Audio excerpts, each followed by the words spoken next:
If you've seen an Alfred Hitchcock movie, you can probably recall the euphoria of seeing a truly great thriller for the very first time. Watershed movies like Psycho prove that in the right pair of hands, suspense can feel timeless, emitting energy that transcends the fourth wall to create a physical, real-world response. That's the power of a well-crafted movie, and that kind of high has no expiration date. Hitchcock established a template, at which all thrillers are still cut from to this day. But like all art, it evolves with the times.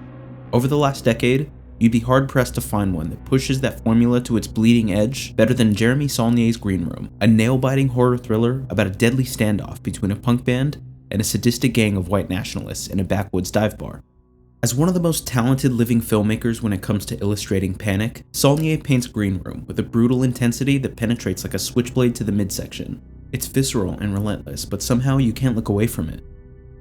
A product of 2016, Green Room looks modern but feels vintage, with a bare-knuckle 70s framework that takes inspiration from gritty old siege movies like Straw Dogs and Assault on Precinct 13. In other words, it's a worst-case scenario where the lines are clearly drawn. You either fight or you die.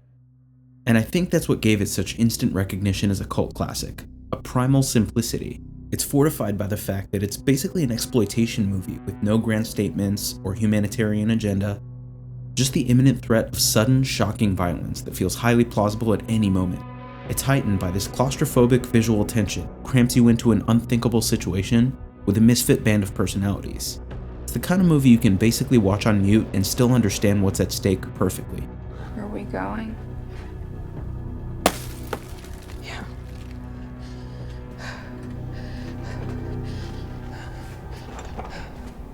Madonna and Slayer.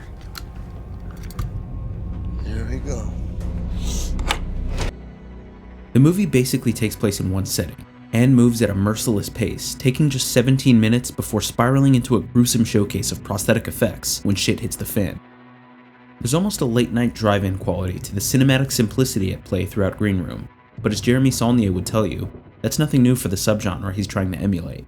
Green Room is carved out of a long, proud legacy of 70s macho thrillers like Deliverance, which follows a group of middle-aged men whose canoeing trip takes a sinister turn after coming to a head with some unfriendly locals.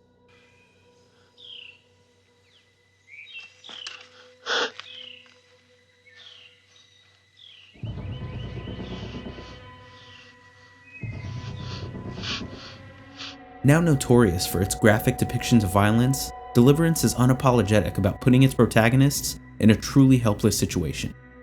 But even more unsettling, and I think what's aged best about it, is the concept that a couple hundred miles from the perceived safety of civilization lies a world that probably wants you dead.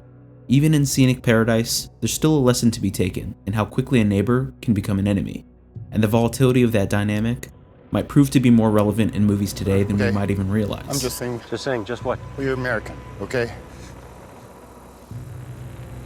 Okay. What kind of American are you? I can see how someone could watch Deliverance and find parallels to the public perception of the Vietnam War in 1972, but if you ask me, it's not really essential to your lasting impression of the movie. Just like how easy it is to assume that Jeremy Saulnier, whether conscious of it or not, could have had his finger on the pulse of a brewing civil tension within his own country when he made Green Room. But I don't think he was really interested in that kind of socio-political layering. Green Room kicks ass because it's an uncomplicated nail-biter. Like the subculture of its main focus, there's an indomitable punk spirit that finds poetry in the discord, almost doubling as an ode to the tenacity of rock and roll, a movement whose survival hinges on the constant need to reinvent itself while simultaneously paying respect to a time-worn heritage that's been left behind to slaughter.